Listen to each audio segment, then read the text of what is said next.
परवास share कंदालूं Sindh में कामयाब थियल मेयर्स डिप्टी मेयर्स ज़िले काउंसिल टाउन और म्यूनसिपल कमेटी के चेयरमैन और वाइस चेयरमैन हलफ खणी वरतो है। हैदराबाद मीरपुर खास और लाड़काने में शहीद बेनज़ीराबाद में कामयाब थियल मेयर्स और डिप्टी मेयर्स हलफ खणी वरतो है।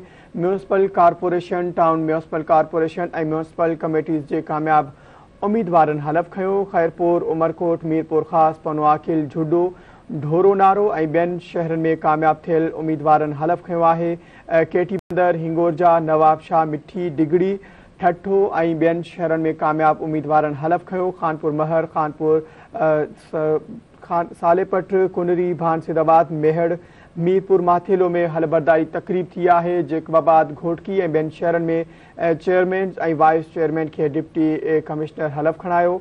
नौशोरो फिरोज सांगड़ कंदकोट जामशोरो में भी कामयाब थियल उम्मीदवारन के कमिश्नर और डिप्टी कमिश्नर हलफ खणायो। मेयर डिप्टी मेयर चेयरमैन और वाइस चेयरमैन पारा कसम खणन ते कारकुनन में झुमरियों और रक्स कियो वियो मिठाइयों विरहाई वयूं।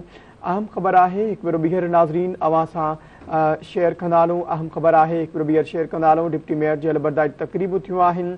या अहम खबर है एक बार बीहर अवां सां शेयर कंदालूं त सिंध में कामयाब थियल मेयर्स डिप्टी मेयर्स ज़िले काउंसिल टाउन और म्यूनसिपल कमेटीज़ के चेयरमैन और वाइस चेयरमैन हलफ खणी वरतो है।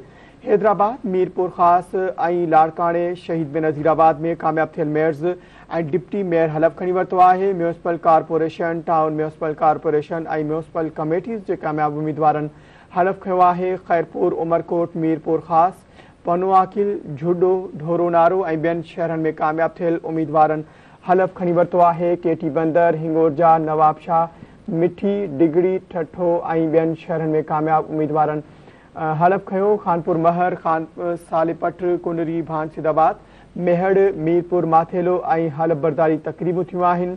जेकबाबाद घोटकी और बेन शहरन में चेयरमैन और वाइस चेयरमैन के डिप्टी कमिश्नर हलफ खणायो है। नौशोरो फिरोज सांगड़ कंदकोट जामशोरो में कामयाब थियल उम्मीदवारन के कमिश्नर और डिप्टी कमिश्नर हलफ खणायो। मेयर डिप्टी मेयर चेयरमैन और वाइस चेयरमैन पारा कसम खणन ते कारकुनन में झुमरियों रक्स कियो वियो मिठाइयों विरहाई वयूं।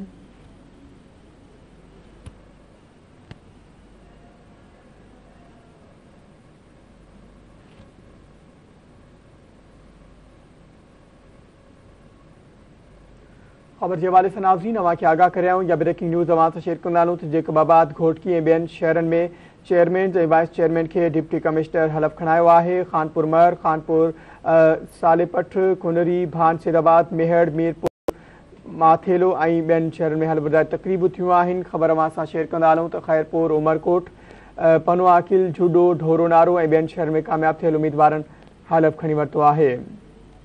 इन हवाले से नाज़रीन नवाबशाह खां असां धरती टीवी जो ब्यूरो चीफ इम्तियाज़ कीरियो लाइन ते मौजूद है। इम्तियाज़ आगाह कजो हलफ बरदारी तकरीब थी है छा तफ़सील आहिनि इन हवाले सां?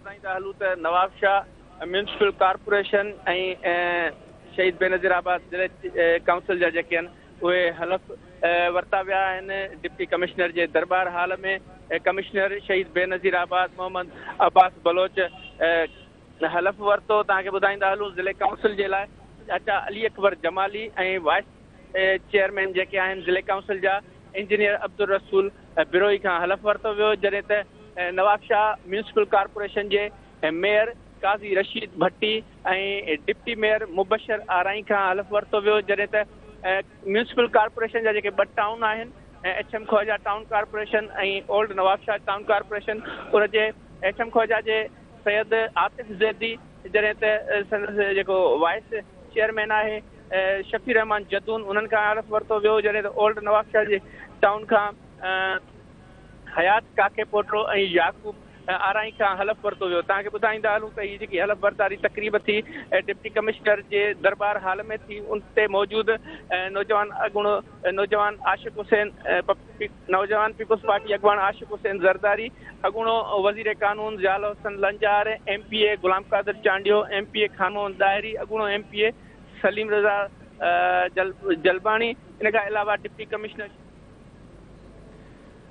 इम्तियाज़ वॾी महिरबानी आगाह करण नाज़रीन इम्तियाज़ खीरियो नवाब शाह खां असांखे सूरत हाल जे हवाले सां आगाह करे हो जिते हलफबरदारी तकरीब थी आहे मेयर जे डिप्टी मेयर हलफ खयो आहे पंहिंजे उहिदे जो हैदराबाद में हलफबरदारी तकरीब थी आहे मीरपुर ख़ास में बि तकरीब थी आहे ठठे खां सूरत हाल मालूम कंदासीं रहमतुल्ला छुट्टो असां सां लाइन ते मौजूदु आहे जी रहमतुल्ला आगाह कजो छा तफ़सील आहिनि जी बिल्कुल जिले काउंसिल ठट्टो के chairman Abdul Hameed Panwar vice chairman Mumtaz Jalwani समेत म्यूनिसिपल कमेटी ऐं टाउन कमेटियुनि जे चेयरमैन ऐं वाइस चेयरमैन जी हलफबरदारी थी ऐं कसम खणी वरितो आहे मकली ते जिले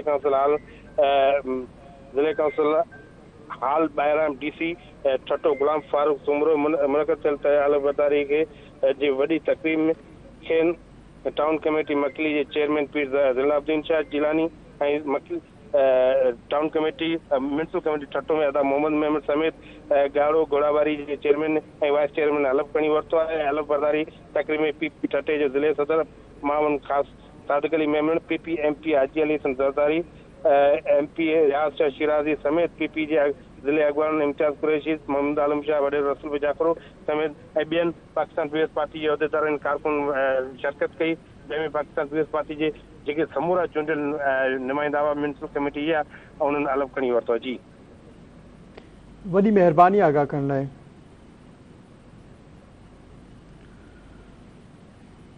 नाज़रीन रहमतुल्ला छुट्टो असांखे आगाह करे हो ठठे खां हैदराबाद में हलफबरदारी तकरीब थी आहे मीरपुर ख़ास में बि हलफबरदारी तकरीब थी आहे लाड़काणे समेत सिंध जे ॿियनि शहरनि में बि कामयाब थियल मेयर्स ऐं डिप्टी मेयर पंहिंजे उहिदे जो हलफ खणी वरितो आहे municipal corporation town municipal corporation ऐं म्यूनिसिपल कमेटीज़ जे कामयाब उम्मीदवारनि हलफ खयो आहे खैरपुर उमरकोट मीरपुर ख़ास पनवाकिल झुडो ढोरो नारो ऐं ॿियनि शहरनि में कामयाब थियल उम्मीदवारनि हलफ खयो आहे केटी बंदर हिंगोरजा नवाबशाह मिठी डिगड़ी ठठो ऐं ॿियनि शहरनि में कामयाब उम्मीदवारनि हलफ खयो आहे खानपुर महर खानपुर कुनरी सालेपट बांसिदाबाद मेहड़ मीरपुर माथेलो में बि हलफबरदारी तकरीबूं थियूं आहिनि जेकबाबाद में घोटकी ऐं ॿियनि शहरनि में चेयरमैन ऐं वाइस चेयरमैन खे डिप्टी कमिश्नर बणायो वियो आहे केटी बंदर खां धरती TV जे रिपोर्टर गुलाम नबी ख़ास के लिए असां सां लाइन ते मौजूदु आहे जी गुलाम नबी आगाह कजो छा तफ़सील आहिनि ॿुधाईंदा रहूं त PS 78 घोड़ाबाड़ी जी टाउन कमेटी घोड़ाबाड़ी जे पीपल्स पार्टी जे चूंडियल chairman Mohammad Ramzan Panwar vice chairman Mumtaz Shoro town committee Garho जे पीपल्स पार्टी जे चूंडियल चेयरमैन हाजी मोहम्मद सिद्दीक ख़ास के लिए वाइस चेयरमैन गुलाम नबी मेमन जी ज़िला कौंसिल जे ऑफिस में हलफ बिरादरी तकरीब थी तकरीब असिस्टेंट कमिश्नर घोड़ाबाड़ी मोहम्मद अली शाह पारां हलफ वरितो वियो तकरीब में तक PS 78 घोड़ाबाड़ी जे MP हाजी अली हसन ज़रदारी ऐं तक जे आवाम जेको आहे वॾे अंग में जेकी शिरकत कई जी वॾी महिरबानी आगाह करण लाइ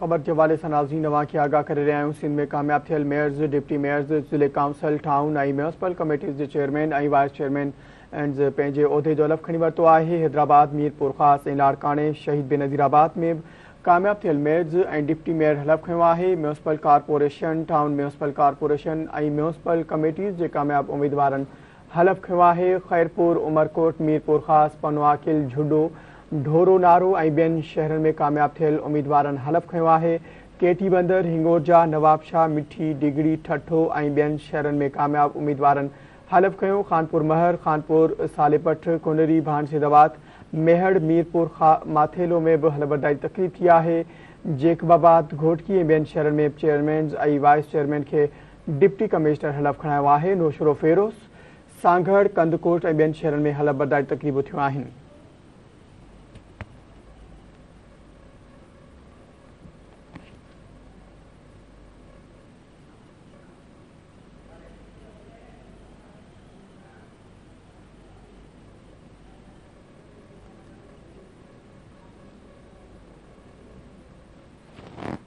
ख़बर के हवाले से नाज़रीन अवांखे आगाह करे रहिया आहियूं या ब्रेकिंग न्यूज़ अवां सां हिकु ॿीहर शेयर कंदा हलूं जेकबाबाद घोटकी ऐं ॿियनि शहरनि में चेयरमैन ऐं वाइस चेयरमैन खे डिप्टी कमिश्नर हलफ खणायो आहे नौशरो फेरोज़ सांगड़ कंदकोट जामशोरो में कामयाब थियल उम्मीदवारनि खे कमिश्नर ऐं डिप्टी कमिश्नर हलफ खणायो मेयर डिप्टी मेयर चेयरमैन ऐं वाइस चेयरमैन पारां कसम खणण ते कारकुननि में झुमरियूं रक्स मिठाइयूं विराई वयूं।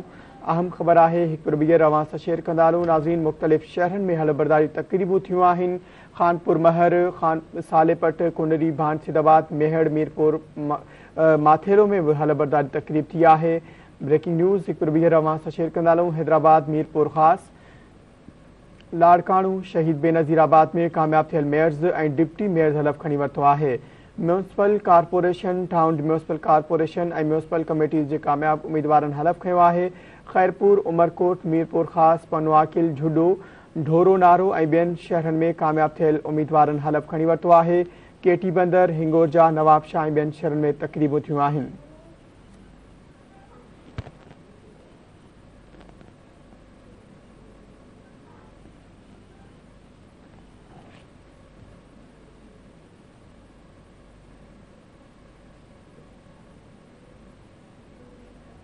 जेकबाबाद का हुजूर बख्श मुगैरी असां सां लाइन ते मौजूद है। जी हुजूर बख्श, आगाह कजो, छा तफ़सील आहिनि?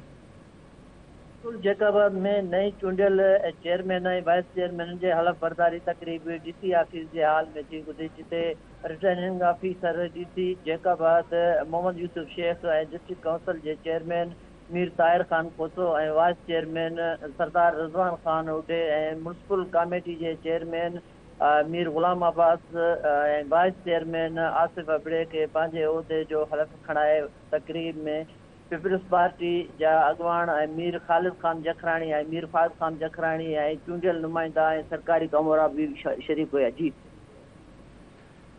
वॾी महिरबानी आगाह करण लाइ। नाज़रीन, हुजूर बख्श असांखे आगाह करे हो जेकबाबाद खां, जिते हलबरदारी तक़रीब थी आहे। ॿियनि शहरनि में बि हलबरदारी तक़रीबूं थियूं आहिनि, मिठाई विराई वियूं आहिनि। मुख़्तलिफ़ शहरनि में जेके तक़रीबूं नाज़रीन थियूं आहिनि, जिन में उम्मीदवारनि पंहिंजे उहिदे जो हलफ़ खणी वरितो आहे। ख़ैरपुर, उमरकोट, मीरपुर ख़ासि, पनवाकिल, झुडो, ढोरो नारो ऐं ॿियनि शहरनि में कामयाब थियल उम्मीदवारनि हलफ़ खंयो आहे। केटी बंदर, हिंगोरजा, नवाबशाह, मिठी, डिगड़ी, ठठो ऐं ॿियनि शहरनि में कामयाब उम्मीदवारनि हलफ़ खंयो आहे।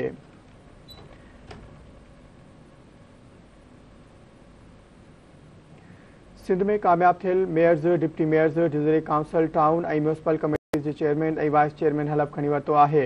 हैदराबाद, मीरपुर ख़ासि ऐं लाड़काणे में बि हलबरदारी तक़रीबूं थियूं आहिनि।